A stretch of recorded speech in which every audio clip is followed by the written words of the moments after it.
Hello, folks. Welcome back to the Kanawha West Hancock Athletics Podcast. Dan Kroll here on July 30th, 2025.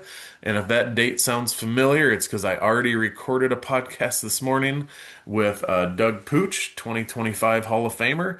And I already had this one scheduled with Jesse. It's just the way the schedule worked out. First time I've ever done two episodes on the same day. So, yeah, one in the morning with Doug, now this one with Jesse. It should be a good time and a good day to do a couple podcasts. So yeah, this is episode 140. I have one of my all-time favorite people, Jesse Barker, the living legend himself. And I said I'm really not going to put a lot of time into these notes for Jesse because odds are it's just going to go in any possible direction, and we'll just go with it. So yeah, welcome, Jesse. How you doing? I'm good. How are you? We're great. Like I said, second podcast of the day, and it's only about noon, and got a dentist appointment for the boys this afternoon. It's just gonna be a wild, wild day. That So here sounds we go. exciting. You bet. So like always, I got a bunch of sponsors. I got three categories of sponsors. The first one is the Honoring Legends section. We have Billy Dahlman, the Hartman family, and Paul Hauge. Thanks to Ben Hartman for giving me this idea. He sponsored Billy, and then the Hartman's parents did the Hartman family, and Rachel Schultz, Rachel Johnson, put Paul Hauge on there. They all gave that $400 to put them on this as and a lifetime honorary sponsors. Other episode sponsors, Lehman Family Dental in Clear Lake, Chuck Boozman, the Dave Fink Foundation. The golf outing is coming up in about a month, in 5 weeks or so. About 5 weeks. Make sure you get signed up for that, or you want to give to the Dave Fink Foundation, get a hold of me. We have Katie's Salon and Tanning in Titonka, Johnson Drainage, and Pat Kelly in his new book, K-State's Wrestling Legacy. You can go to Amazon.com and purchase Pat Kelly's book. Speaking of Doug Pooch being a Hall of Famer, Pat Kelly's going into the Hall of Fame this year as well with his brother and then a couple teams and Lois De Leon. That's August 29th, so get out to the Britt Golf Course after the football game against GHV if you can make it for another good night of Hall of Fame.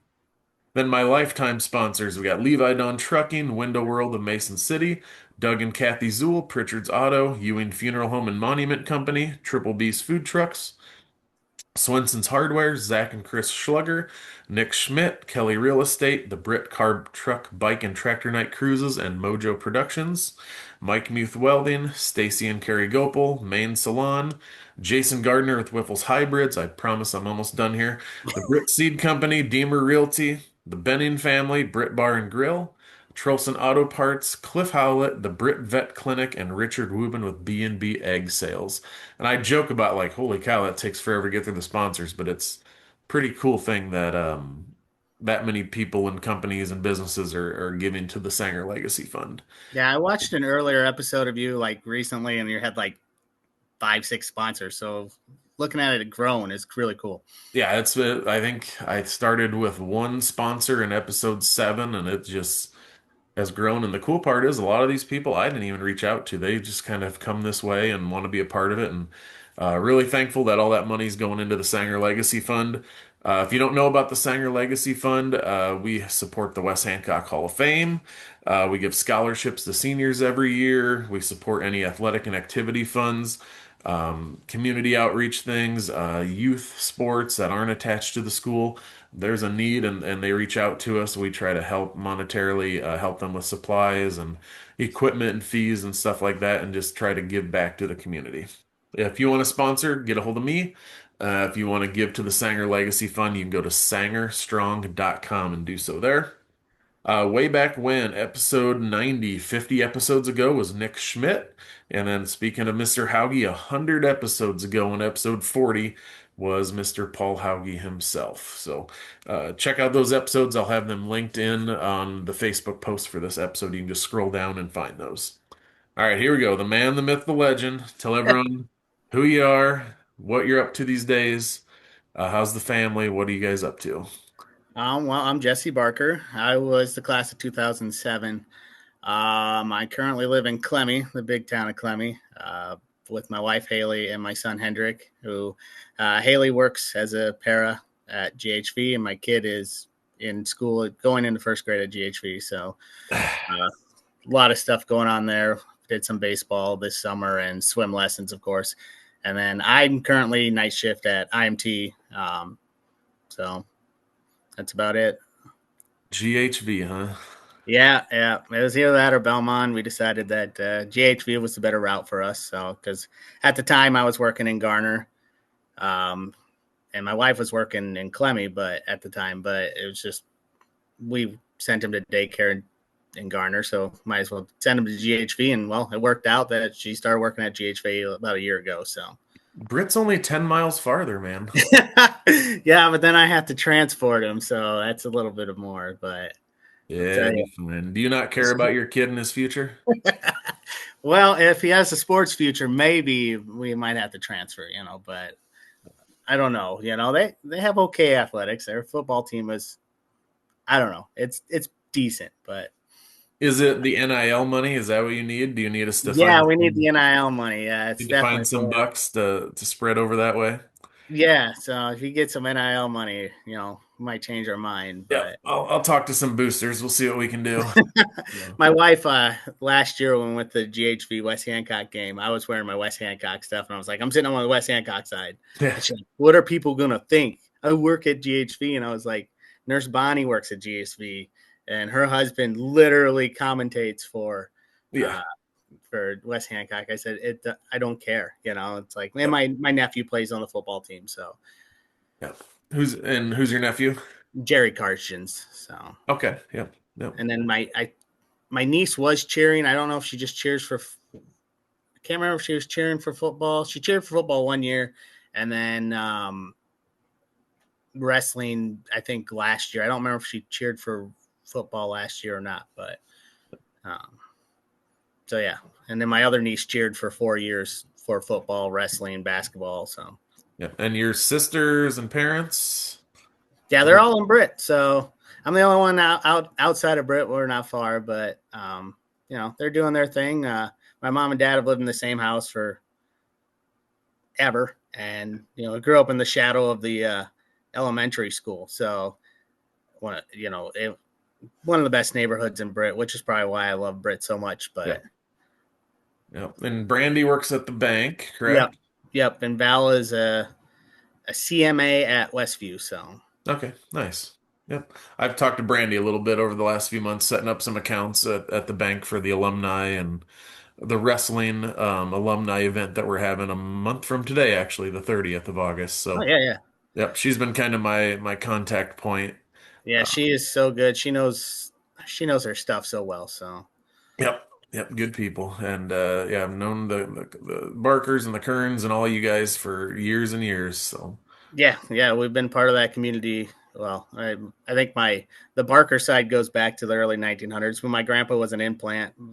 My grandpa Kearns was an implant. So, but he loved West Hancock so much. I mean, it was wild. So yep. Yep. A lot of good people. So yeah, we're going to talk about Wes Hancock. We're going to talk about Britt. I joke with Jesse that if we just showed everyone all of our Facebook real videos that we send each other back and forth, people would, this podcast probably get shut down in a heartbeat. We, yeah, yeah. we find Well, the obscure. Let's just put it there's that way. there's a few that were fine. Like the Golden Country or the Golden Corral guy. Old That country thing I think got buffet. shared back and forth 50 times, and I still quote it. So Yeah. Yeah. Then it's like my algorithm just apparently is the Jesse Barker algorithm, and it's like anything weird and obscure. I'm like that. I'm sending that to Jesse. So yeah, I won't say what the video was you sent me last night, but wow. So yeah, I I was usually at work. get replies of "Oh dear Lord, what is this?" Like, yep. So yeah, we'll avoid that, and we'll just keep it simple here. So yeah, so talking about you love Britt, you grew up by the old elementary school, which is now the swimming pool. Who'd you kind of run around with in school, hang out with around town? What'd you do to keep busy in Britt in the kind of late '90s ish era? So I grew up in like a neighborhood where most of the kids were older, like Corey and Joel Osterkamp and the Wieskamp kids, Stacy and Steven Gaken. When I was real little, I probably played with like Steven, I think, but like otherwise, I was just the only kid in the neighborhood, basically. So as I grew up, I just kind of did my own thing. But I hung around with Matt Swears outside of school for a long time. In school, you'd hang around with like Frank Robbins, and I don't know, just all the guys really in my class. You kind of hang out with them here and there, but um, I don't know. As I grew up older, when I got into high school, I started hanging out with DJ Martinez and all that too. So Because you were classmates as well with some of the athletes people I know, like Brady Wilson, Josh Willert. Josh and Brady were '08, and then so like in my There, you're grade younger. That's right. Yep, yep, yep. would be Ben Hartman, John Mallon, Colton Harms, There you go. Nick Yep. Robbins, Nate Malin was in there. So I think I was friends with him when I was younger. So yeah, we had a lot of good athletes in my class. And Jesse and I were talking before I record, like life is just weird because you and I didn't run in the same circles. We went to high school for 2 years, but I was a little bit older and we just had different friend groups in different Right. directions and um, just kind of how life comes back to some people sometimes. Carla Ryherd and I go to church together down here.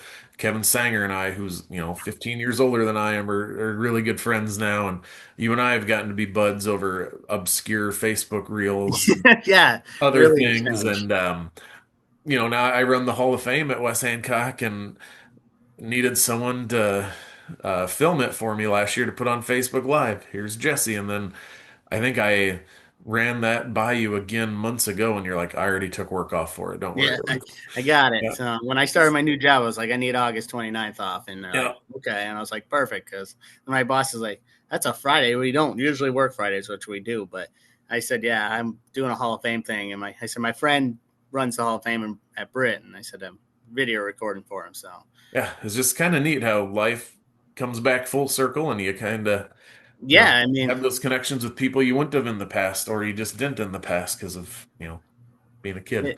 it is strange like that. I will agree. Because, yeah, it's like somehow someone's like, how did you get on this podcast? I was just friends with Dan. Like I said, Yeah. the things we talk about is just how Yep. it happens. Yep. And I look forward to every podcast, but this one was specially circled on my calendar. So it's just like I don't need to make a lot of notes. We're just gonna talk. We're gonna have a good time. That's what a podcast is. It's not like an interview by any means. It's just talking and having fun and telling stories and whatever. So Right. Yeah. And that was like when I read over your notes, I was like, I'm not making like I put my 5 things down you asked, but otherwise I'm like, I'm pretty sure this could be an 8-hour podcast if you yeah. really wanted it to be. It's not gonna be, but yeah. So Yeah, I don't think our wives would be real happy if it was. Or your boss that you got to be seeing in about 4 hours. sorry, I So, can't come in right now. I'm still doing a yeah. podcast. Yeah. So you mentioned the old elementary school is kind of where you live by. Yep. That's a building that is kind of ingrained in people's memories that grew up in Britt because it was just such a cool old building. People that are in their 80s now remember that as their elementary and high school and even a junior college for some people. And for us, it was like the huge, old, creepy, bat-infested building. But nowadays, if you sent your kid to that school, you'd be like, "No, I'm not doing that." And back when we were Yeah. kids, it was like, "This is awesome. This is an old building with a pool in it and a basement lunchroom and the gym. You could roll a ball from one corner and it would end up in the opposite corner by the time it got done rolling." What are some things you remember about the old Britt Elementary building? Oh, I remember a lot. Like my biggest thing was the pool, obviously. Because my kid takes swimming lessons now, and I'm like thinking I knew how to swim way better at his age. But then I was like, or probably not at his age, but like I knew how to swim, and I know so many people are like, yeah, I took a few years of swimming lessons. So I was like, I took like 8 years of swimming lessons. It feels like so because December through March, yeah, twice a week you while we would were in swim, school. Yeah. you would swim those months, and then you'd take summer swimming lessons at the same pool. So Yep. I believe, and I mean, and then the lunchroom, which just was like an old dungeon, really. Yeah. It. I don't know. It's just everything about that school, just nostalgia, and how do I want to say it? I don't know. It was a fun place to grow up, and it had the outside track, and the playground's still there, but it had all that room to run. And we had a kickball league in 5th and Yep. 6th grade. Oh yeah, competitive. Yeah, so it had everything that you wanted as a kid. It was basically your jungle gym, Yep. And the old gym had, seating, that Kind of. old seating kind of, It, yeah. it was like Seating. huge. It was wooden bleachers But a regular seat is like 18 inches by 18 inches. This thing was like wood that was like the size of my bed for one row. So it's like you wanted to lean back, your feet wouldn't even go over. It was so like just kind of I vaguely boxy remember the seat, wooden seating. Yeah, but that's where I learned to play basketball with under Kevin Wilson. Actually, he was my first coach. So nice. I just remember after swimming, it'd be January, so your mom would make you wear like sweatpants or those swishy athletic pants and a sweatshirt. And you get done swimming and you're like in that hot chlorine smelling pool area. You're in that old dingy locker room with the toilet, I believe, that had no stall around it and was like elevated. And you're just sweating from the being in the pool. And you put on your 3 layers of clothes. You go back to your classroom on the third floor. And remember those old heating registers that were on the yes, that were like lava hot, and the yep. whole room was just steamy, and I was just sweating bullets the rest of the day. And then it's like 15 minutes later, time for lunch or recess, and you go all the way back down either outside or to the basement for lunch. And so you're either like you go from sweating to freezing or sweating to more sweating in the basement for lunch. It was just wouldn't trade it for anything. No, yeah, absolutely not. I mean, everything about that school, like even the kindergarten classrooms had lofts. Oh Oh yeah. man, that was so exciting. Like as a kindergartner, like, and they had his own bathroom, but as a kindergartner, you're like, oh man, my loft time is tomorrow. I can't wait. And Yeah. And the cardboard bricks. oh, Every kindergarten room in the country, I'm pretty sure, had these brick toys made out of cardboard, and they were just full of germs, and they were just, but they were awesome. It was what we all had. Who'd you have for teachers? Let's go through your list, kindergarten through sixth grade. I'm putting you on the oh, spot. Do you remember them all? yeah, I think I can do it. See how many With of them we had in common. Kindergarten, go ahead. Mrs. Brum. I had Gielan. First Both of grade. them was both those kindergarten teachers were so wonderful. So Yeah, first grade, I had Mrs. Kitchen. me too, Miss Kitchen. I It actually was have her stayed in last year. contact with her in the last couple years. Oh man, Um, she was the nicest lady ever. And then it was her last year, my first grade year. So Okay, so she's that's been something retired for a special. little while. Yeah. Yeah. How about second grade? I went from Mrs. Kitchen to Mrs. Hungit, Me and too. it was that was a tough transition because Mrs. Kitchen was very soft spoken and Mrs. Hungit was Mrs. Hungit. I mean, She was disciplinarian. She was yeah, strict. I Um, I grew to respect her in later life, so I get it. yeah. Well, I made it a point to invite all of my former teachers to my high school graduation, and her and Mrs. Bowman from middle school science both came, and they were just tickled that when students remembered them, especially like my wife and I are elementary teachers, first and fourth grade, and it's always like you did a lot for those kids and those parents, and then a lot of times the high school teachers get invited Oh, to those yeah, parties because that's the most recent, and when they're figuring out what they want to do for college or career and whatnot, and it's like it's just always special when you get invited as an elementary teacher. So, that is pretty cool. yep, Yeah, I wish I would have remembered some of those people because yeah, I mean, they shaped my childhood. So yep. How about third grade?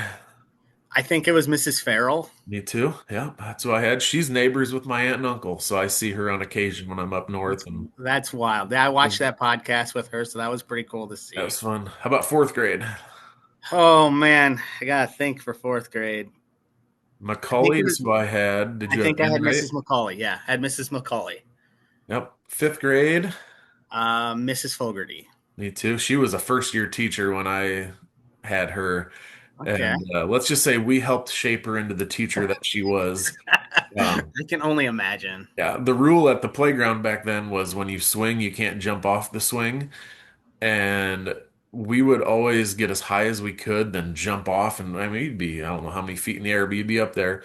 One time I jumped off, me and like Chad Eisman jumped off our swing at the same time. And she turned around and saw us like 7 feet in the air. And she sent us to the wall, and we argued with her that we didn't jump off the swings. And she goes, "You were 7 feet. There's like no disputing how high you guys were in the air." But The old punishment, getting sent to the wall. Yeah, Yeah. we always tried to get away with things with her and just give her a hard time, and I think she enjoyed it ish, or she hates us to this day. I don't know, but I'll tell you a story. I got sent to the wall in second grade because I topped the ball on top of the school, and Mrs. Hungett was so mad. um, Dwight, the janitor, on the days where he would go over to the elementary to take all the balls off the roof. If it happened to be your recess time when he was launching like 57 footballs and kickballs and whatever off, it looked like it was snowing. He was just launching them back out to the playground, and we were down there just going nuts trying to catch them. That was always a great day. Yeah. That would have been fun. Topping the ball, it's a phrase that unless you were there, you don't know what we're Yeah, talking about. I don't know if that was just a West. It's probably just a West Hancock phrase, but yeah, I remember like we had this football and I topped it. I was like, it was just an achievement for me. And Yeah. Mrs. Hungett just, oh my god, she came right over to me. She's like, up against the wall. And I was like, oh boy. Do you remember to the left of the wall, there was a little fenced-in area that had like HVAC equipment and stuff? So like you had the wall, you had this fenced-in area, and then Yeah, you had the over by corner like what's over that? by the lunchroom where the Uh, lunch would have came. yes, yep. Yeah, yeah. So every once in a while, a ball would go over in that thing, and we would always ask the teacher if we could climb the fence to get the ball. And the answer was 99% of the time, no, absolutely not. You're not climbing. It was a 12-foot high fence, probably. It was, at least to me, it seemed huge. I don't know about if I saw it now, which I can't, but it was just like this huge fence. And the teachers, of course, said no. But I feel like one time, one teacher let a kid do it to get three, four balls out of there. And I was like, oh man, nowadays, 2025 as a teacher, if I let a kid do that, there's lawsuit written all over that if they fell or got hurt or something, just different Right. different world we lived in. So Well, they had that little cove there too. On the other side of the wall, they had like the little gardening area that was never gardened, and then yeah, they had like right next to that was like the little cove, like where it was like a U shape, yep, where the school made a U shape, and I always remember balls being in there yep. And too. you on the right side of that fence, there was a little bit of a gap where if you were smaller than me, you could crawl underneath of it to go get the balls. Do you remember that? I got a few of those in the summer. They would Yeah. came out, and I'd be like, I think I still have a ball at my mom's that says Mrs. Leonard on it. Oh, So nice. it, Yeah. I was like, if I find that, I will take a picture and send it to you. So Nice. Yeah. I think it was usually a summer or after school hours where it was fair game. We were going anywhere we wanted to. It didn't matter at that point. So, yeah. What activities were you involved in at West Hancock?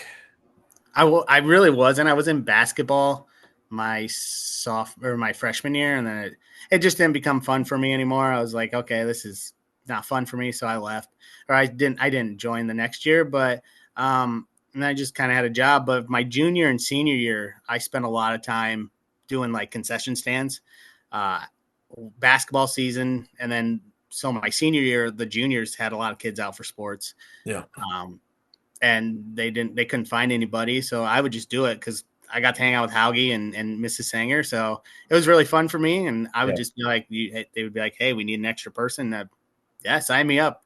So outside that, I really didn't do a whole lot of activities. I don't remember being in a lot of activities. So I was You're, fun. you Go didn't ahead. do any music or anything? No, I mean I did it in junior high, obviously, to go to Adventureland, but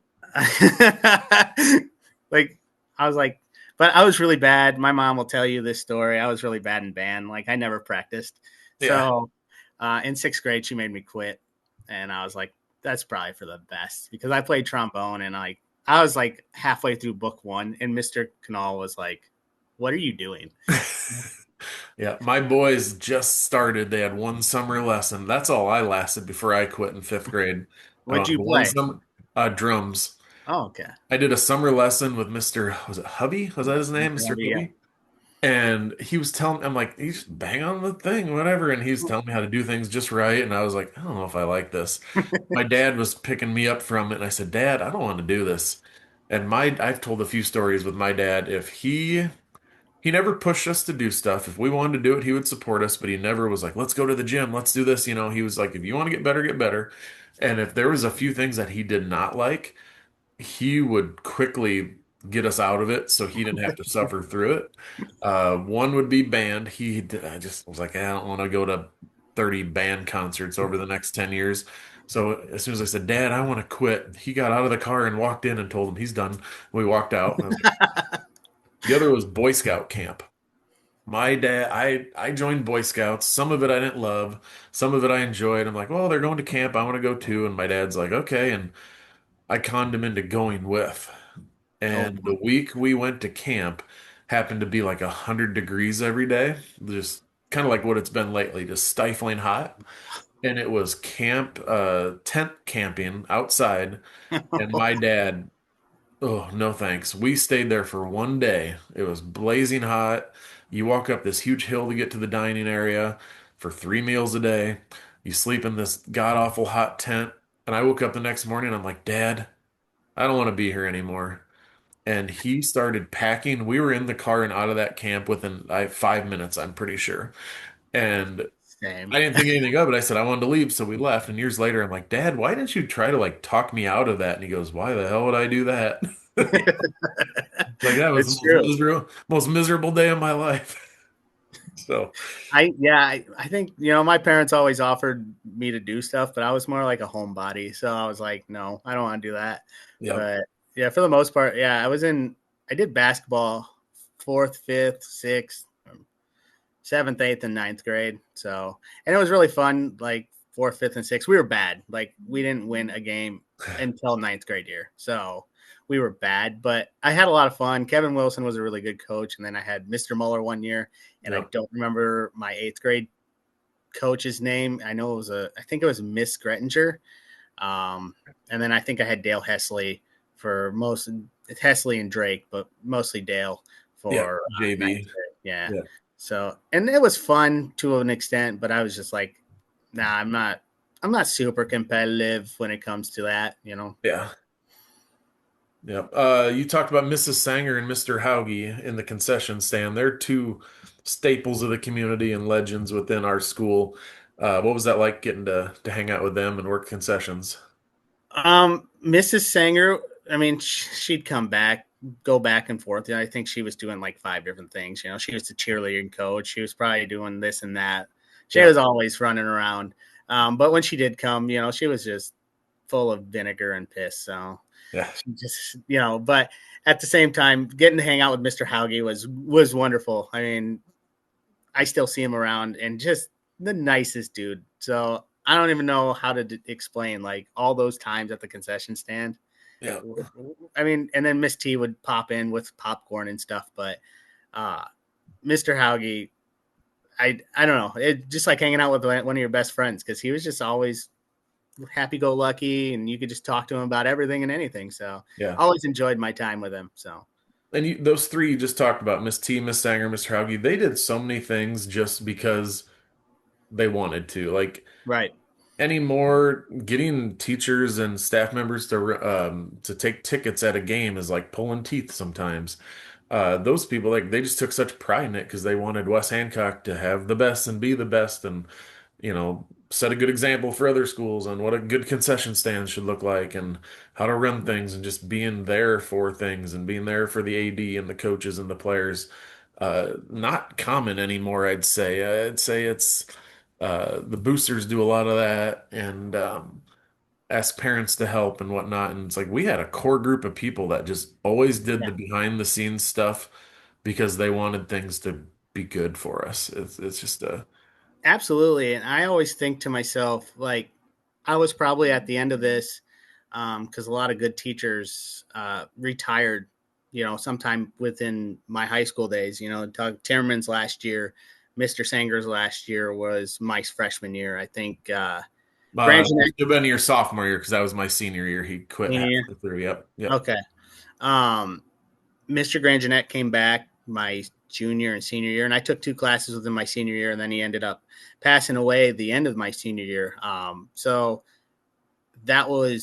it was really cool to see a bunch of teachers that my parents had, and just wonderful teachers. Like Yeah. I really do believe that West Hancock had that longevity just because of that group. You know, you talk about the Brums and the Sangers and the De Leons. They were there forever. Yeah. And that's so uncommon for teachers in any aspect, you know. Yeah. Did you have Mr. Pauls? He retired my junior year. He retired my freshman year. He's yes, I had Mr. Paul's, and I could tell so many stories, but I don't know if any of them are appropriate. So Yeah. Yep. This is PG-ish. And he was just there's stuff that was harmless, but obviously, like nowadays, people are a little more sensitive about things. And he was just having fun with us. We were having fun with him. I'll tell you one story that I do remember. We were taking a test, and I kept hearing this noise, like this little clip noise. And I was like, what the heck's going on? I look up, he's got his foot on his desk, clipping his toenails. And I'm like, what is he doing? And I was just like, and he just looks up and smiles at me. And then I was like, okay, whatever. I'm going to go Yeah. back to my test. But yeah, just random little things that he, did. Yeah, if you told someone now, they're like, that's not a good teacher. No, like he was great. Like Yeah. he just was eccentric, you know? Yeah, just he knew what would get a rise out of you Yeah. and make you smile a little bit and laugh. Mine would be I'm trying to think who was it. Someone passed gas in his class once, and he had the kid come up and he had a bottle of potpourri and he sprayed the kid's butt until those jeans were soaking wet. And he looked at him and said, "Don't do that again." If I did that to a kid right now, I'd be looking for another. I'd be working with you. Yeah. I'm like, I gotta go find another job somewhere. Come But on up. I'll teach you how to bend parts. there you go. Back then, man, it was just a different world, and it was okay because it was It was. all just in fun. So Yeah, there was a lot of probably a lot of stories that like in high school between teachers, you're just like, that's not probably allowed today, you know. yeah. Well, I just remember the greenhouse. Poor Mr. Hauge. Kids would pee on those plants sometimes, and the plants would die. And then also there was a plant with cigarette butts in it from Mr. Grangenet would smoke in between classes. And again, could we have turned the guy in for smoking on school grounds? Yeah, but we're like, that's just Mr. G, whatever. Yeah. And we're like, Mr. G, why are all the plants dead? And he's like, no. Don't worry about it. Yeah, he knew, we knew. It was just like, it is what it was. Just kind of simpler, more fun time and a little more laid back than it is today. In high school, did you take classes just because of the teacher that was teaching it? Because I feel like I did that quite a bit. Like I don't do Yep. nothing with ag in my life. I don't care Yep. about ag, and I took a lot of Hauge classes. So Yep. I took as many Hauge classes as I could just because I loved to hang out with him and he was a great guy. And then yep. shop with Mr. Francis. I am the least handy fixer-upper build thing type person ever. And my freshman year, we had Mr. Brown, and that was just chaos. He's a guy I should get on the podcast just so he can recall all the horrible things we did. But then he was gone, and Mr. Francis came in, and Paul's been there, what now, like 23, 24 years? It's got to be a long time. Shortly after we did our first project, or we're in our first project, Francis is like, all right, Dan, I know you like being in here. I know you want a good grade. I want you to get a good grade, but we can't keep having all this stuff getting, broken and messed up and having to be redone because I'm like, I'm terrible. I knew I was terrible at it. I still am. And I became the shop cleaner upper guy. So my job was to make sure everybody cleaned up the shop and everything was good to go for the next class. And that's how I got my A. So kids would be working making like a doghouse. And I would just be like, Dan, we need you to bring this board over here. I'd be carrying it from point A to point B. And at the end, I'd be like, everyone do their jobs. And if everyone did their jobs, I got my A essentially. So, uh, That's fantastic. And yep, I, something else about Mr. Francis. I mean, obviously he provides a life skill. You know, they do shingling in the summer, and then they mhm, built different things for the community, which is amazing. You know, so I really think that's a cool thing for kids to get to experience and put their yeah, name on. yeah, he's done a good job with all that stuff. I just never had that knack and I still don't. And I've Same. talked to Paul about it. And I'm like, you tried. You did a great job trying. I can't. Like, He knew. He knew. He was like, yeah. yeah, that Carl kid ain't. Yeah, welding I wasn't bad at. I could do that okay. The stick welding I was all right at. And I didn't mess up too much, but any type of building, cutting wood, using machines to do like nope, I can't do that. So IKEA is not your store. No, no, no, Yeah, nope. mine I neither. walk into Menards and people look at me like, "What's that guy doing here?" So, I will call my mom and be like, "Mom, can you help me put this together?" Which means I'm going to read you instructions and you're probably going to put it together. And my mom is such a wonderful person. So she has helped me with so many projects because I'm just incapable like you. So yep. When I first met my wife and we were dating, she got an apartment in Pella and she wanted this bookshelf put up for all her books and movies and stuff.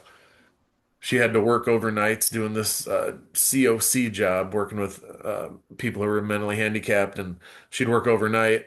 And she was, "Can you get this put together when I get back?" Absolutely, trying to impress her. 3 hours later, I had two pieces put together, and I was sweating and I was crying. I texted her brother, who's worked in construction. And I said, "Can you come help me?" He walked in and just after he stopped laughing uncontrollably, he goes, "Those two pieces are backwards," and took them apart. And he had the whole thing up in about 15 minutes. She comes back the next morning and sees this bookshelf, and I even put her books on it. And she was like, "Oh, you're the best." And I was like, "Yeah, I don't know what stage you start lying to your girlfriend or you just play dumb, but I'm just gonna play dumb." And I waited a year or two to tell her, like, I had nothing to do with that shelf. I took it out of the box and your brother put it together. So that's how that worked. See those tear stains over there? There, those are from me. So, yeah. I Talking about remember crying, what's that? talking about crying, I'm pretty sure I almost made Mrs. Sanger cry with my accounting skills. I took accounting and accounting two, and I should have never. I was okay in accounting one, but I was frustrated all the time. And then accounting two, I'm pretty sure I spent every day at the table with Mrs. Sanger, and I'm pretty sure if it was legal to hit me with a book, she would have, because like she's like, I don't know what I can do to help you. So Why did she finally retire, Jesse Barker? probably if she put my name on there, I'd be like, yeah, that makes sense. I mean, that accounting two class, I'm pretty sure would have put her over the edge. Yeah. She tried so, and she was so patient with me, but she's just like, I can't just give you the answer. I was like, yeah, well, I'm not getting the answer, but I went into that classroom a year or two ago. Ryan Wagner is in that room now. He's the business teacher, and I can't remember all his roles, but he does a lot. They make those cool things that they sell at the vendor fairs. okay. I went in there, and all I could picture was half of the chairs in that room draped with t-shirts because Mrs. Sanger was always working on the next sports t-shirt order, it felt like. And it was always getting the shirts organized and putting names on them on tape and, getting those ready to give out to the next crew that bought them for, if track season was coming up or we made a run in the football playoffs or something. And it was always just covered in piles of t-shirts all over that room. She probably, I don't know if she would be happy if we didn't make the playoffs, but she was probably a little more relieved the years we didn't. Like, because now we're making the playoffs every year, and we're like, oh boy, I don't know who takes care of that, but is a gift so sweet? I wonder. So they might be set up better than Mrs. Sanger was. So Oh, she did everything. She was the program, putting the little programs together for games and we typed that concession. out in a class, and that was really fun. So Yep. She went into the Hall of Fame last year and I was talking to Kevin and had Kevin talk to her and I said, "I need a list of all the things she's done." And he's like, "I don't think we're gonna get a complete list because there's just so many things that she did that she's either forgotten about or it was just such a part of her daily routine that it wasn't even something that stood out because she just did it. And same with Lois DeLeon. She's going in this year. Just no task was too small. Everything was important. Everything mattered. And it took, that whole, it took a village mentality. And we had that with a lot of people like Linda Sanger. So, yeah, yeah, and she was also her counselor. Really, I mean, she yep. always had an ear. If you're having a bad day, you go talk to her, and that was everything wonderful about that lady. I mean, she was just like your mom and your teacher, Yep. and yeah, I don't see why she never pulled out her hair because some of us, but yeah, she ran on Mountain Dew, but she just such a wonderful lady. Yep. And I still go see her when I'm back home. I'll be there next week and I'll pop in and say hi to her. And um, she, how are the kids doing? How's teaching? It's like the conversation is always centered around you as the Yep. guest. Like she always wants to make sure you're doing okay and everything's good. And That it's was both the Sangers, really. I mean, yeah, that's how, I remember giving Mr. Sanger, he came into Hardee's when I was working there, and he got an ice cream cone, and, it was, how's life? How you doing? It was like, good. I haven't seen you in a couple of years, but it was always about you. He didn't care about, how he's doing. He knows how he's doing. He wants to yeah. know about you. So, Yeah. And speaking of him, I've shared the story many times. You got to work with him a little bit on doing some sports history stuff in high school. And I remember something about the Osage game back in '73. You said he mentioned that there are people to this day that have not forgiven him for scoring 88 points against Osage. And that caused some hard feelings for many a decade. Do you remember doing any of that stuff with him yeah. in the class? So that actually was my sophomore year, I believe, sophomore or junior. I don't remember. Because was he still teaching your senior year? He retired halfway through my senior year. Okay. I don't remember what year it was, but we did stuff for the Iowa Hall of Pride. I took a computer class with Mrs. Sanger, and about a weekend they said, "Hey, we're going to compile records, everything from music to sports, Yeah. whatever we have, and we're going to, transmit it to the Iowa Hall of Pride." And it was a sign up sheet, and I picked track and field. I figured, oh, that'll be easy. Which, let me tell you, it's not No, easy. it's not So at all. you didn't realize how successful we really were until you started opening three different notebooks, because you each decade needed a notebook you know Yeah. so I would get as much information as I could from the yearbooks, which back in the 70s the yearbooks were really incomplete about districts. They would just have state information. Yeah. So Mrs. Sanger said, hey, well, if you need to get more information, go, I'll talk with Bob, and we'll get together. And so during my class period, sometimes I'd go and talk with Bob. Well, one day he brought in a box for one of the years I needed, and on top was like an award he would won. And um, he was obviously didn't want to talk about that award, but I was like, man, you probably won a lot of awards. He says, yeah, probably. And he was so humble, and Yeah. he was always a jokester. He always gave you stories, but also some jokes. And Yeah. one day that day I said, well, you're really well known across the state. Is there anybody that just doesn't like you? And he just gives me this smile and that sly grin, and kind of chuckles. He goes, I don't think the people of Osage have forgiven me from that 73 game. And which I knew the lore. I knew the game was 88-14, and my dad had told me Yeah. my dad's like really good with history. He remembers that was his senior year. Obviously you talked to Doug Pooch this morning, so um, they were classmates, but he told me about that game, and he said, I could have put my cheerleaders in. I was running 2-4-2 dive 30 times in a row, essentially, and we were just running up the field. So Yeah. he's like, I don't know what else I was supposed to do besides kneel, except, you know, so Well, Bob Swears on his podcast years ago now, he said his regret was they didn't score 100 that game. He goes, we should have just let them score a few times. If we had a few more possessions, we would have scored 100 points.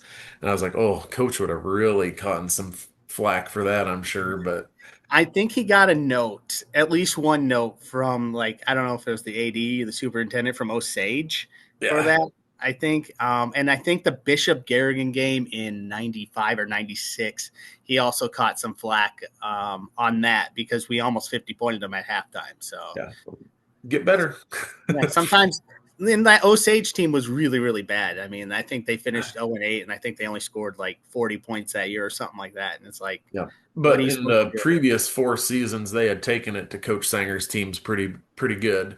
And so I know Coach was like, "This is our season of retribution," and They I got it. think they got it. And then I think they were down for a few years after that state championship, and then some teams returned the favor again. And then fast forward a few years, and we've been pretty darn good since. So, Yeah, um, when I'd go to the coach's office with these boxes, and Mr. Sanger, Miss Sanger finally asked one day, "Is much work getting done?"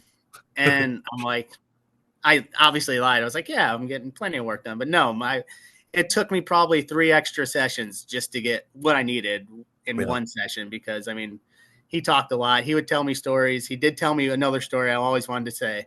And I won't name the person, but I looked at this and I was collecting records, and I was like, this guy got second in state twice, man. That's just terrible, you know? And he goes, yeah, he was my fastest fastest 90-yard dasher I've ever had.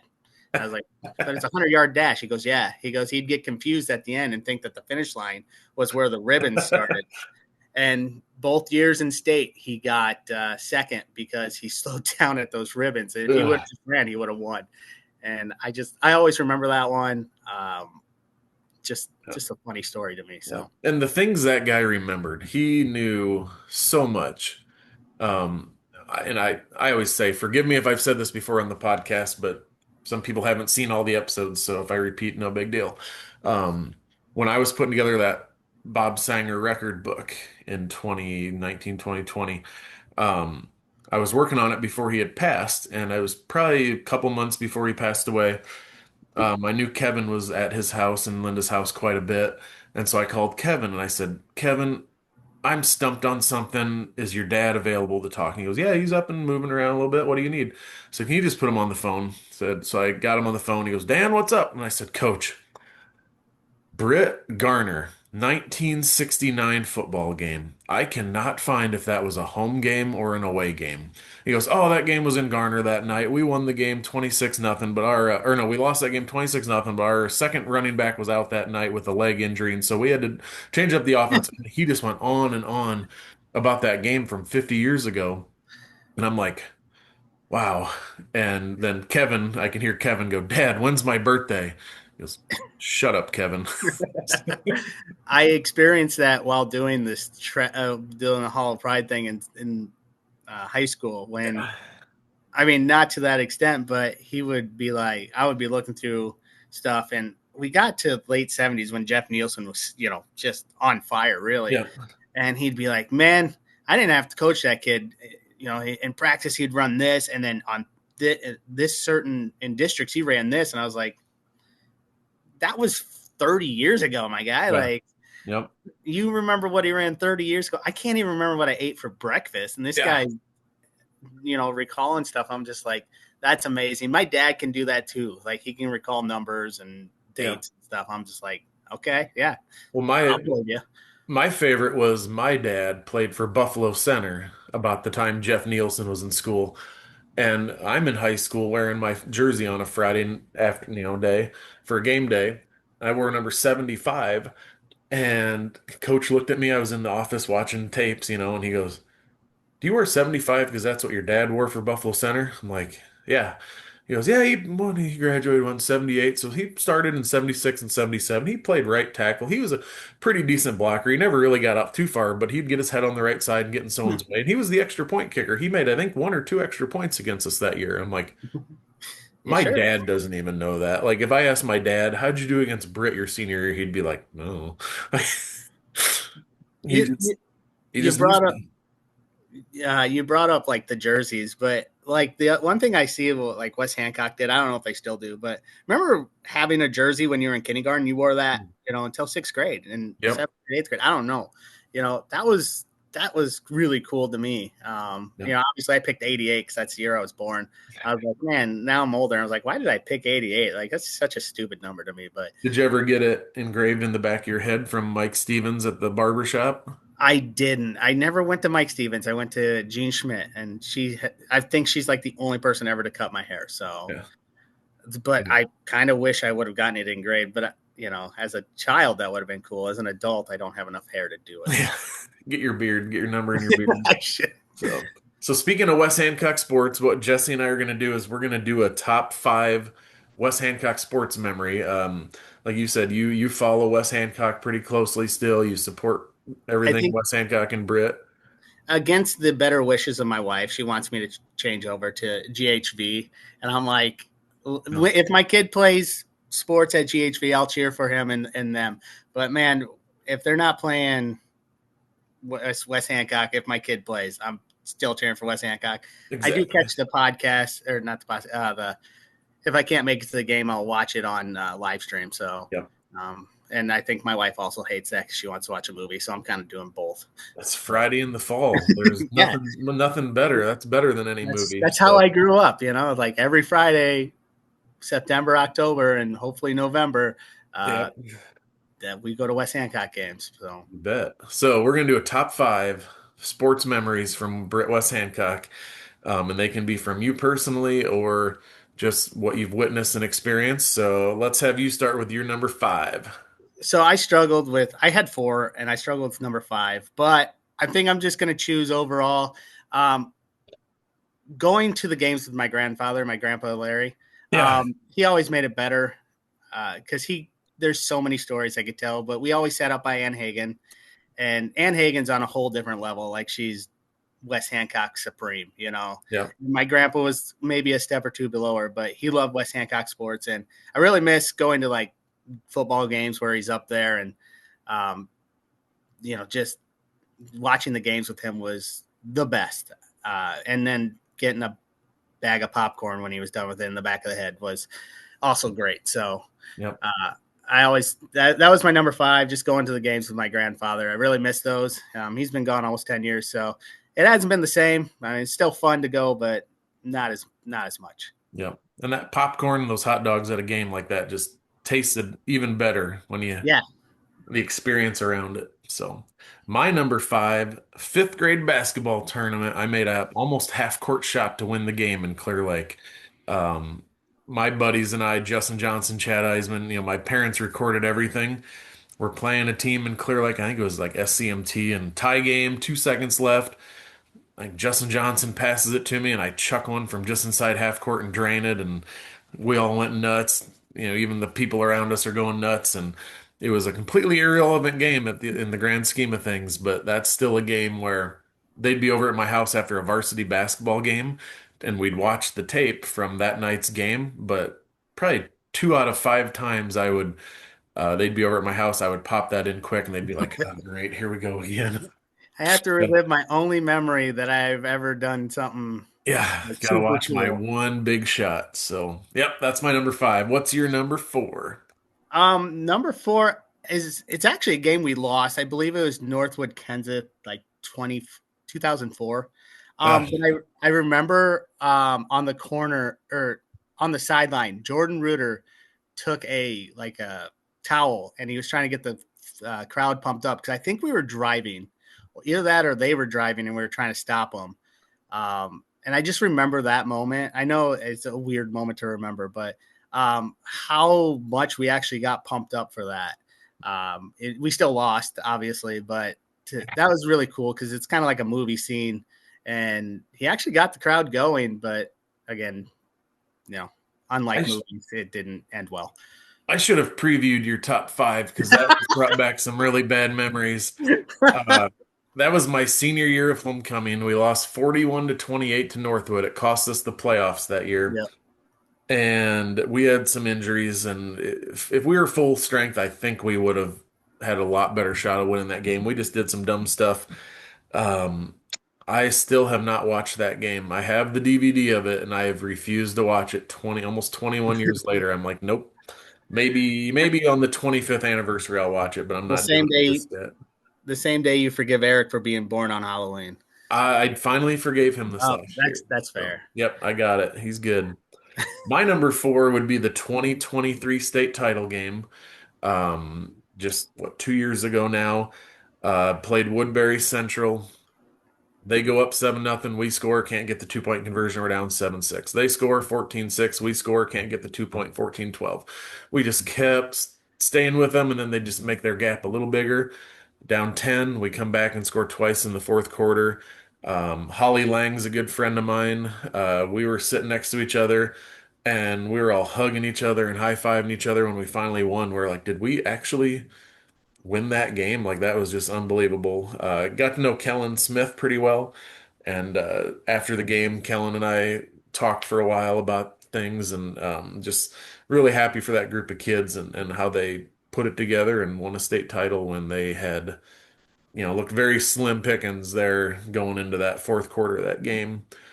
Huge crowd at the Dome, like always. Just fun to Always. see the community come together. What's So your number? speaking of What's that? before I go to number three, speaking of Woodbury Central, one of my jobs I had to travel for a little bit. So we travel across, go to people's homes, clean their air ducts. But I went to somewhere over by Cherokee, and this I was wearing a West Hancock shirt, and this kid at whatever gas station I was at came up to me and goes, you go to West Hancock? I said, yeah, years ago. He goes, I played in the 2019 game against them. And I said, yeah. And he goes, we thought we were going to come in, and have a really good game. They blew us out. And he said, I've never been hit so hard. He said second play. He's like, I was just flabbergasted. He Yeah, said just how tuned they were. And I was like, yeah, they were going downhill that year. I mean, everything was running downhill for them. So I said, you just ran into a buzzsaw. yeah. And they don't like us because we beat them in the playoffs in 2010, 11, 12, 19, 23, and there might even been one in between there. I can't remember off the Yeah. top of my head. But then when they weren't playing us, they were playing Grundy Center. And we played Grundy in the title game, what, 3 times, and they saw them the other times they didn't see us. So they had some really good teams that probably were title worthy. They just couldn't stop running into us and Grundy. So yeah, what's your number three? The Fog Bowl with Newell Fonda. Yeah. I actually had to work that night, so I got off late. It was like 7:15. I got off, so I was late getting there. And I remember, I think it was Orrin Harris or someone broadcasting the game on KOW. So I was Yeah. listening to that while I was driving out there, and I remember him saying, "Excuse me if I don't, mention a play. I can't see it very well." But I ended up standing on the sideline. I was like, "What's going on out there?" You couldn't see anything, Yeah. uh, and obviously we beat them. That was a very good Newell Fonda team that we Yeah. beat tonight. I think they could have gone on and done a lot of damage at the Dome too, but we ended up beating them. I don't know, 21-14. 21-14. I remember it was a close game, but um, yeah, that was a good memory for me. It just eerie watching Yeah. that game. I was in college and we were in my dorm room listening to that on the radio, listening to Orrin, and yeah, he said, that is the greatest play I've never seen, or something like Yeah, that. And my principal at Nottoway Valley was an assistant coach on that Newell Fonda team. And he said, yeah, we'd be on the sideline and you'd try to call a play. And then, like, I think when Willert had a long touchdown run, I remember it was a kickoff or a pass or something, but on the sidelines, they're sitting there going, we just are going to have to wait till the kids come off the field and tell us what happened. Apparently, he's like, it just didn't know couldn't what see was it. going on. So, That was such a thick fog. I mean, and even like on the sideline trying to be under it, you couldn't see anything more than yeah. 5 yards maybe. So Yep. Yeah. My number three would be last season's state runner-up team. Um, Coach Sanger got me a pass to be on the sidelines and then in the press box. So before the game, I'd be down under the locker room area. During warm-ups, I got to stand on the sidelines and hang out. And then I went up to the press box with Rick Sanger, Brady Wilson, Al DeWard. We got to be up there and got to just get to see a different view of the game. I didn't go into halftime or anything. I just stayed up there and I talked to some people, but just Mark letting me kind of be a part of things and being around it a little more up close and personal. And it was a lot of fun to kind of have an all access experience to state football. So that's my number three.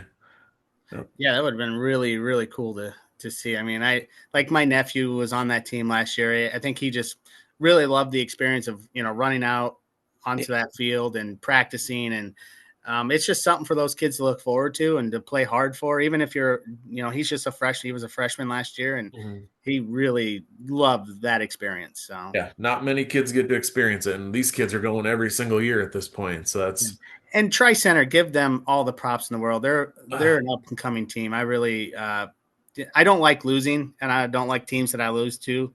But I'll tell you what, Tri Center. I mean, so much respect for that program. That coach. I listened to his interview on a post game, and yeah, man, so much respect. Sounded a whole lot like the Sangers, and gave all the respect to us. And that's something you want to see in your opponents. Usually, it's like you know an emotional, full driven interview. But yeah, no, yep, he was so highly respecting.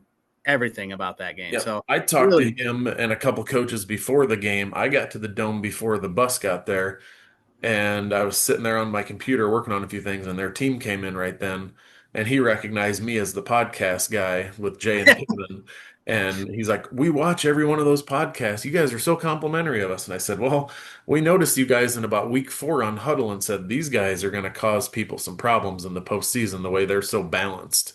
They can pass and run the ball." And so we talked for a few minutes, and I said, "Yeah, I'm kind of the sports information director, so I got a pass to be here, and I'm just kind of hanging out and around and enjoying the experience." And he said, "Good luck to you guys." And I said, "Good luck to you guys too. Hopefully it's a good game." And man, if we would have just been healthy, I think we would have taken them that day. But they were, they also were the team that their offense was so balanced that right. 3rd and 3, they're going to get 3 yards. Like they only scored 14 points, but they kept the ball away from us, and then their defense made plays when they needed to, and we were about ready to put you into the game. We're running out of players, so Well, I might be good for something. I don't know how far I could run.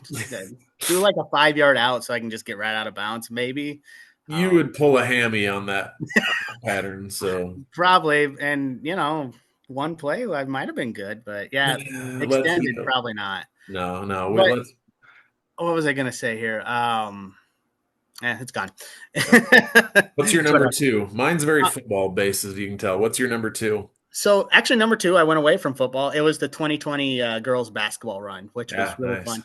I got to go to the first game, and then I watched the final two games. But just what a special group of girls that played basketball that year. It just seemed like they gelled all year. They were fun to watch. Mhm. I think I made it to a couple games that year, and just a fun. I don't know. It's just a good memory to remember because I don't think we weren't any kind of powerhouse in girls basketball, but that year it just seemed like everything ran in sync. So Yeah.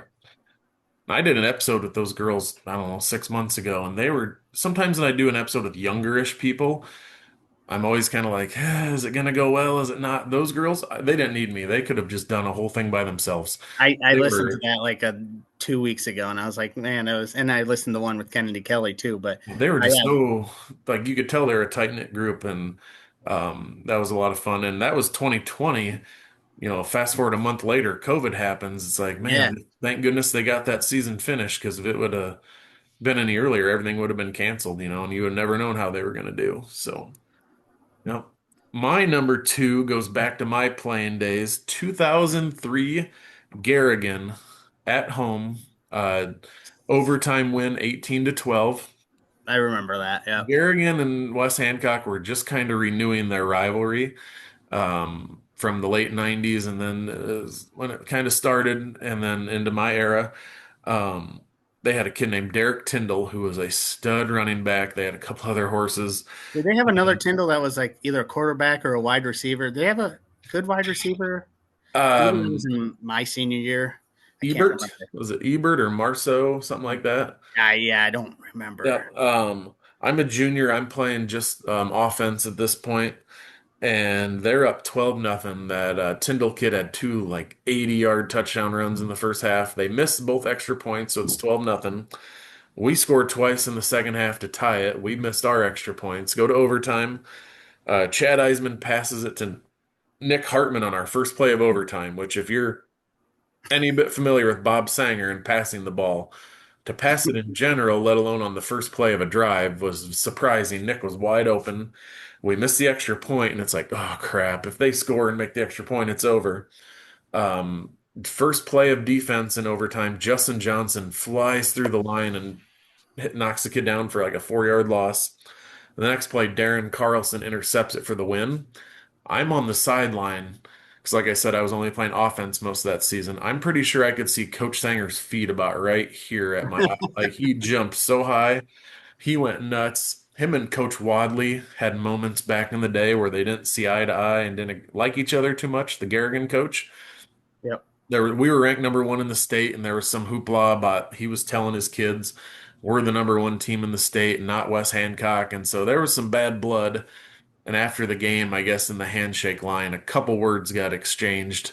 Um, we came out and won and made, I don't know if they even made the playoffs that year because they lost to us. So, just, That was the prime West Hancock Garrigan, yep, kind of feud. I mean, they yep, would you'd go over there and they'd say first down for the good guys and stuff. yeah, And that rivalry was so intense. Like yep, it seems like what Garner Hayfield should have been our rivals, big yep. rivals, but it was always Garrigan. It seems. Yep. So that was kind of the beginning of it. There was a couple games in the 90s, but we beat them in those games, and this kind of got it revved up. And then like Brady Wilson's group, there was a couple very contentious games. One was in the playoffs in '07 that Yeah. ended with a concussion on their end, and yeah, it got pretty heated, and it's been a good rivalry ever since. So, yep. What's your number one? My number one is the 2019 title game. I got to That's experience mine that. too. Yep. One of the most emotional games I've ever been to. Obviously, with all the circumstances going on, with Coach Sanger being sick, and then just the way 2018 ended. Obviously, against was it Denver Hudson. Hudson? Excuse me. Yep. Yeah, yeah. It one of those things that I don't think I'll ever experience anything quite as emotional as that again in sports, in the sports world, especially at West Hancock. Um, to win that title, the way we won that title, the hard work that those Yep. boys put in, and then to win that title and bring that down to Bob and you know do it, and then unfortunately the way that story ends is Bob dying a couple months later, but it kind of brought everything together in an aspect that you don't really want it that way, but to do it that way and to win that was just amazing. So Yeah. And that was my number one. And I agree with you. Like, it was almost weird putting it as my quote favorite memory because it was such a horrible thing. But memories are things you remember, whether they're good or bad. And that's just something so unforgettable about the community rallying around Coach and Coach fighting so hard and Linda and stuff. And I was actually not able to go to that game. My sister got married in Texas that fall, and we had to burn up all of our personal days to go to her wedding. And so I couldn't go to the game because things were a little strict around here at the time. And if I would have just called in sick, it probably it would have would been look obvious. And so the game was at like 11 o'clock in the morning or right. whatever, 10:06 in the morning. And so I told my students, so they had kind of come along the journey with me with Coach Sanger. I read him the Sacred Acre book about Ed Thomas, and I really related everything to him. We were sending them letters. They were sending us letters back. I still have a card from Mrs. Sanger that she wrote out as a thank you to my class for thinking about him. And we watched the game in my classroom. I told the kids we got to get today's work done yesterday because we're going to watch the game. And I was getting in trouble by other teachers because kids were leaving other classes to come in and see what the score was. I had one kid said that I scared them. I was pacing up and down my room, and every play I was just on pins and needles. And one kid who ended up golfing for me a couple years ago, played varsity for me. He was in that room as like a seventh grade. I thought he was a stud quarterback, seventh grader, and he was getting so mad that we never passed the ball. He goes, "How come what you're doing is running it?" And I was like, "Son, you're seeing art right now. Just enjoy it."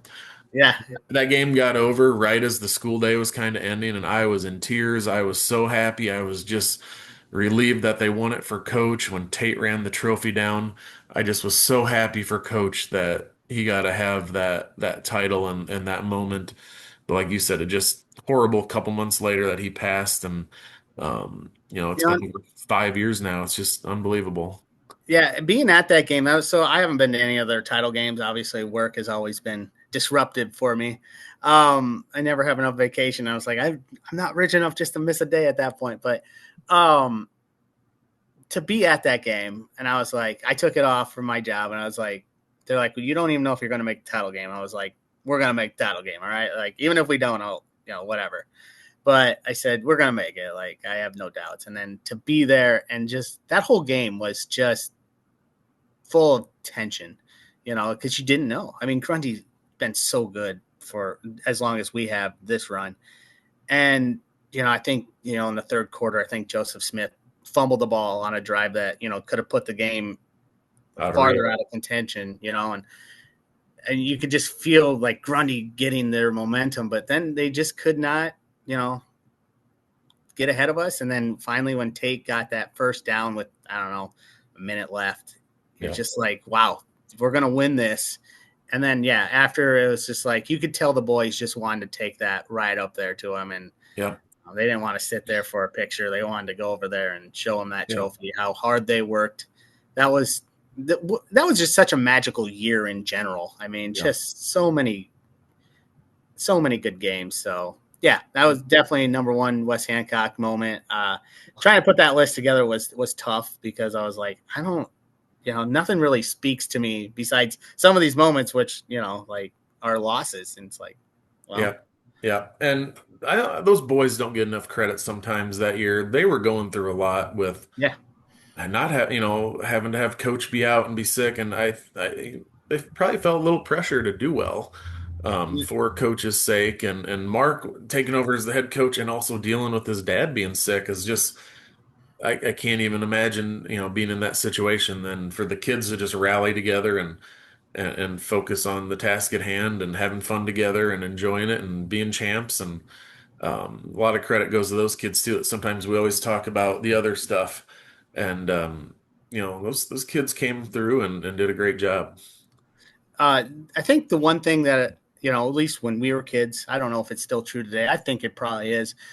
If you wanted to play football, you wanted to play for Coach Sanger, right? Yep. And now you still got Coach Sanger. It's just a different one, but yeah, I mean, growing up, it was like if you weren't somebody on the sideline. If you were Yeah. playing football, you're like, I'm playing for Coach Sanger, and even if you didn't play much, Coach always made you feel Hmm. like you were somebody. So Yep. um, that was always the greatest moments, to me, because in high school, I never played football, but I had Bob for gym, and man, he always gave me, I don't know, just always made me feel like I was that guy.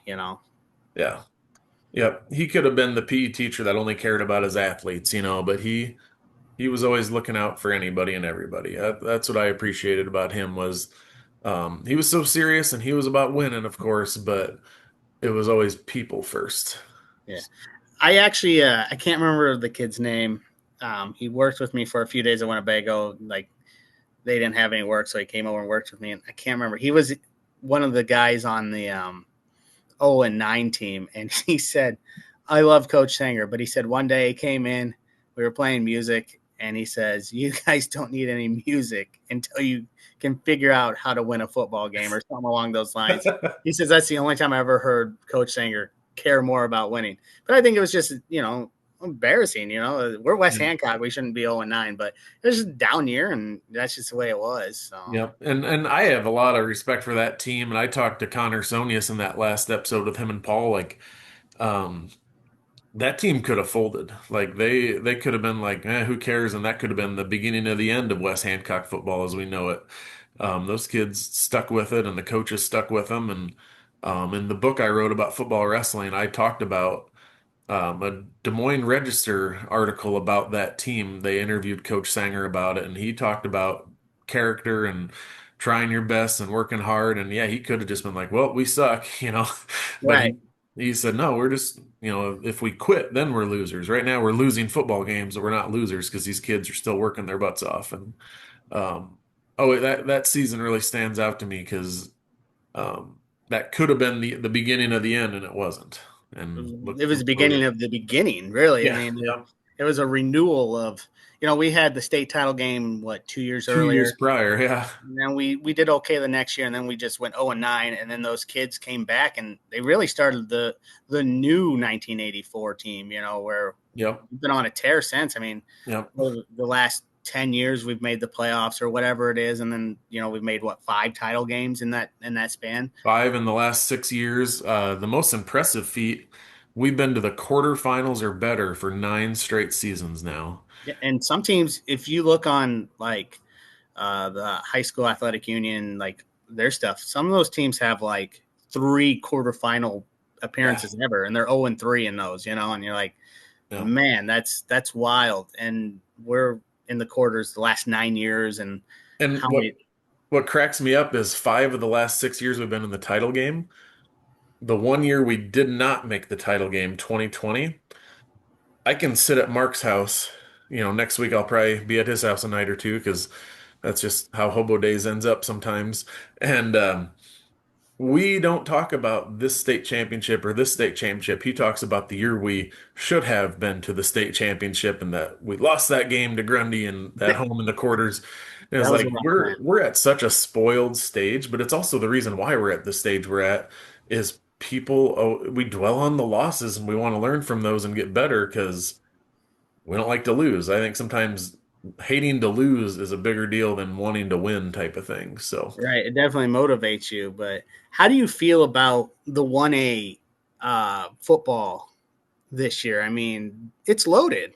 Tri-Center, Grundy, West Lyon are all returning state champs. Yeah. They're So all going to I'm be in the really, class. So, obviously Grundy doesn't have a tough district. yeah, They do. They have like what, South Hamilton or South Hardin, one of them. Um, Harding, I believe. South Hardin was a good team last year, but otherwise, I mean, most of those teams haven't been too good lately. But Yeah. you think about Tri Center was, I think, is an up and coming team, and then West Lyon's always good, and then Grundy hasn't lost in 3 years. So since we beat them in the title game in 22, 21, 21, excuse me. 2021. Yeah. Yep. So it'll be interesting. Plus, they always play Dyke New Hartford, which is at this point Dyke just wants to beat them. So Well, Dyke jumped up to 2A. oh, So did they? they'll play in the non-district season, but they won't see him in the playoffs anymore. And imagine if Dyke was still in 1A. It's gonna be Yeah, fun to keep an eye on. So I think Class A just going to be a great time too. I mean, who was it, MMCRU that yep. really took it to us in the playoffs? So we ended up beating them, but it's like that They team's scary. they got a So lot coming back too. So yeah, they're that they're gonna be Harpinaw is he looked really good last year. yeah. So So I think it's gonna be a good season again this year for us. Good reloading year. We got some good kids to replace, but we've said that many a year and keep on moving. So I tell people don't take this for granted. Like, oh, man, it's another championship game. Whoop, like, but it's like it's not going to be this way forever. You no, can look at any program in the history of the state of Iowa. They don't go to the championship every single year like we're doing right now. It's going to eventually end. We just got to enjoy it while we can. And those kids that want to keep it going, they're going to put the time in, and maybe it will keep going. Just we'll find out. So right. And you look at that 0-9 team 2 years prior. Those kids, some of those kids as seniors were sophomores that went to a title game yeah, and went 0-9. I mean, that's just sometimes you just don't click, and or you can't get it clicking, or injuries happen, and yeah. just so many things can go wrong. So And I've it's a enjoyed it. small school. Small schools talent is cyclical.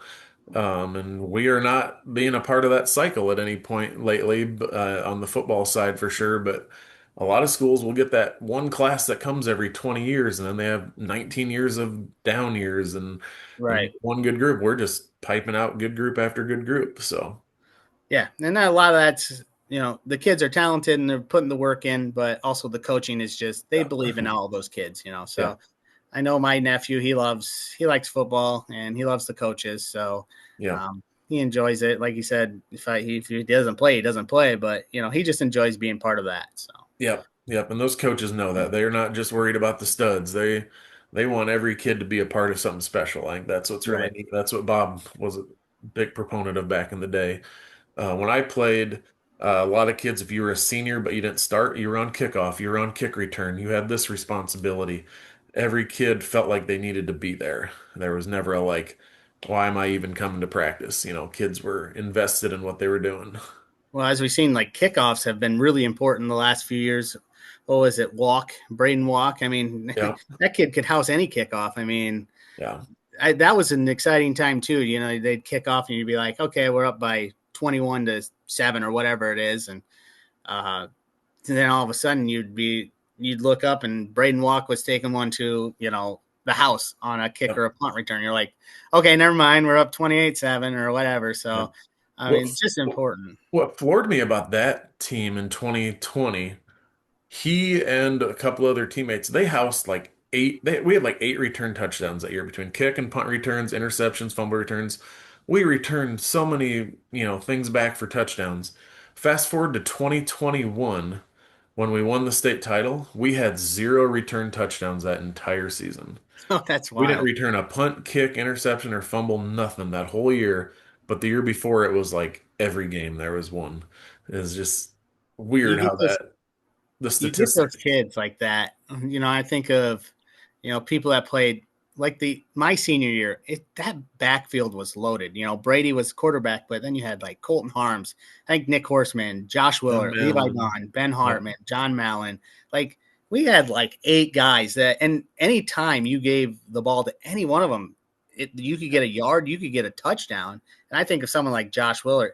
If you gave him a yard, he was gonna get a touchdown. Like that kid Yeah. had speed. So Yeah. John Mallon, I did an episode with him. yeah, He scored points on the football field in almost every way possible.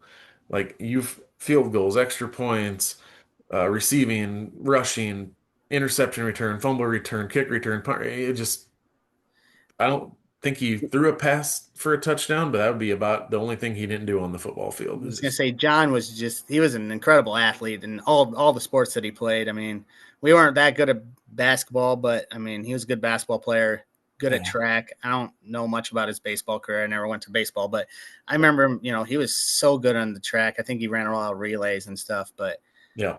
just he was just really good on the football field. I mean, I think he played defensive back, and he could pick the ball off and he was going to take it 5, 10, 15, 20 yards or whatever. I mean, if Yeah. he got the ball, he could make the moves. So Yeah. He's a great athlete. And he went to Wartburg. We won't hold that against him, but yeah, I I skimmed through that part on the podcast pretty quick. So, I remember, last year my niece goes to Buena Vista, and you giving me crap, and Central just floored them that day. I mean, well, yeah. unfortunately, but yeah, she loves Buena Vista, and I always think, man, Dan is going to kill me for being here, but Yeah. The good view. Yep. it has a pretty view. It's just wasted on the wrong school apparently, but Yeah, well, it is what it is. It's okay. So it's not like Garner Hayfield Ventura or anything. So that's gonna be my probably my downfall for the next 12 years. But yeah, um, yeah, I might have if he starts sports. I don't know. He seems interested some days, and the next day he doesn't care. So yeah. I don't know. We'll see if he becomes a great athlete. We might win a state title over here at Garner. So Or he transfers with that NIL money we started talking yeah, about the at the NIL beginning. money. If So you get enough NIL money, we'll transfer. there So you go. Well, this is a good wrap up time. Next up on the podcast, I'm still working on scheduling on a few of these date wise, but I got Lana Weeks. She's a Kanawha stud female athlete from the 60s. Toni Morris won a state title for Kanawha in track back in the 70s. Alan Miller was a teacher and coach at the West Hancock Middle School right before I got there. Kristen Jenn, she's a state champion discus thrower on that title team back in '96, and she's been all over the world doing cool stuff. So I'm going to talk to her. And then Scott Ryan and Justin Johnson, the Johnson crew. Uh, Ryan is in Britt, Scott's still in Britt, Justin's a principal up in Boone. So gonna have a good time talking to them whenever I get that scheduled. Hopefully do some playoff podcast episodes as football season is upon us. So that's the next slate of episodes I got coming up.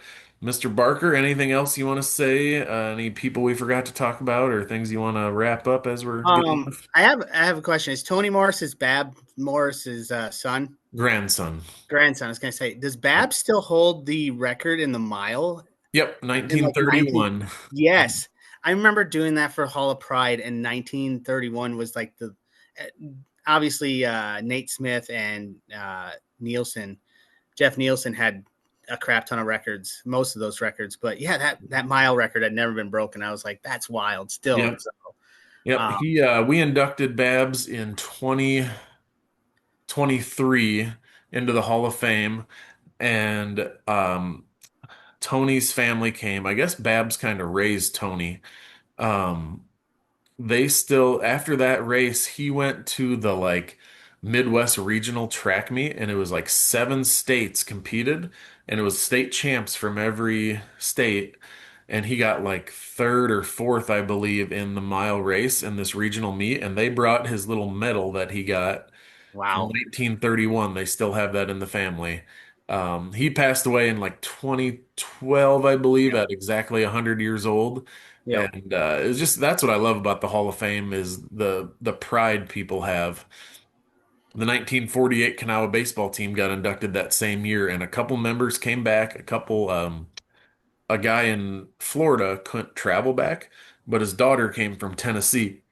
Wow. He goes, That's I'm really here to cool. represent my dad, and she had the best time. She just had a blast being a part of things. So that's what I love about our Hall of Fame is just reconnecting and connecting with people and letting people have that pride in what they accomplished. The 1952 Kanawha baseball team's getting inducted this year, and just talked to her name's Lynn Candor. Her dad was Lyle Ziegler. Did a podcast with him and Donovan Baker, and Lyle just passed away about a month ago. And Lynn was telling me that when Lyle was close to passing, Donnie Baker went up to him and said, "You got to hang in there for the Hall of Fame." You know, like it's a big deal to be in and be a part of it and be with those people that you share those memories with. So we're gonna do a good job of honoring those people at the Hall of Fame. So if you can come out August 29th. At the football game, we'll honor those people at halftime, and then right after the game, we go to the Britt Golf Course and do a about a 45-minute ceremony and get together and honor those teams and those people. And then the next day, we'll have the Britt West Hancock wrestling alumni at the school at 4 o'clock for anyone that was ever a part of or a fan of the wrestling program. We're going to have a reunion and raise some money for some new wall mats and some new wall signage to honor our football and wrestling. Accolades that our school has accumulated over the last 50, 60, 70 years. So, all Yeah, right, and if Mr. you can't Barker. make it to the Hall of Fame, definitely tune in on live stream. I mean, it was really cool to see all those from last year, the Stevenson brothers and stuff. But Yeah. yeah, it's just really cool to turn in. So, Yeah.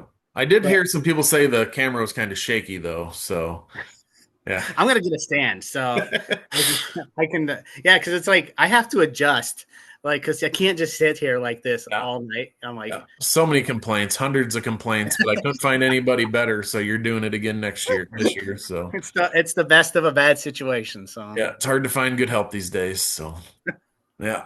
All right, Mr. Barker, I better let you get rested up for work. So one more Oh, thing I think I should say. yeah. If you know someone like Dan here that's a teacher, since school is coming out, ask them if you can donate money to them or you know have a school supply list. Ask them because it really helps out those teachers. A lot of these teachers are paying out of their pocket for simple supplies. A lot of these supplies are $5 to $10. So wanted to put that out there for anybody watching. I think it's really important for education of our youth. So if you know anybody that's a teacher, even if you barely like them, ask them if they have like a school supply list or anything, because I think it's really important for teachers to be set up for success so they can help your children to be successful too. So Yeah, appreciate that. But I that's kind of contradictory. You care about your kids' education, yet you send them to Garner. Anyway, oh man, take those shots. that was a meatball. You just set me up for that perfectly. Good I work. did. So, all right, on that, that's a great way to end the podcast. I appreciate that. Good work. We didn't even plan that. That was just perfect. So, It was. all right. Well, like always, go Eagles. Go Eagles.